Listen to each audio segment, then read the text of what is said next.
C'est d'un ton ferme que le député national Christian Mwando a fustigé le retard et la précipitation qu'a affiché le gouvernement dans la présentation de la loi portant reddition des comptes, exercice 2018, qui, selon lui, devient une stratégie pour éviter le contrôle parlementaire.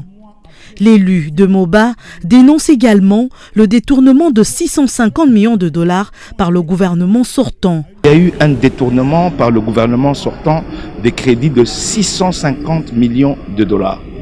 Vous avez des fournitures et matériels de bureau qui ont été payés à 247 millions de dollars. Madame, ces choses sont inadmissibles. Et les 247 millions de dollars qui ont été payés l'ont été payés sans soubassement parce que ne correspondant pas aux prévisions. Ça veut dire que dans ce pays, il y a des gens qui considèrent la République comme leur poche personnelle et qui peuvent se permettre de prendre comme ça 650 millions et d'utiliser à autre chose.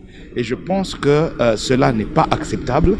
Il faut qu'il y ait l'ouverture d'une commission d'enquête, que le Premier ministre sortant, que les ministres du budget sortant et le ministre des Finances sortant soient interpellés de manière à ce qu'ils puissent s'expliquer sur cet argent. Dans ce rapport de reddition des comptes 2018, Christian Mwando a aussi révélé le fait que sur les 1406 projets votés pour exécution dans ce budget, 2 projets seulement ont été exécutés.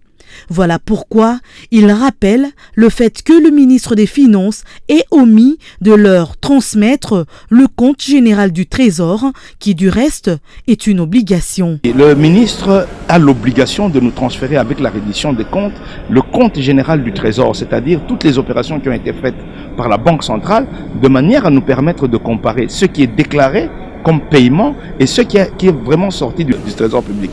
Malgré que le projet de loi portant reddition des comptes exercice 2018 ait été déclaré recevable par la majorité des élus, l'honorable Christian Mwando pense que l'ancien Premier ministre ainsi que ses ministres du budget et des finances soient interpellés afin de justifier tous ces actes de mégestion dans l'exécution du budget 2018.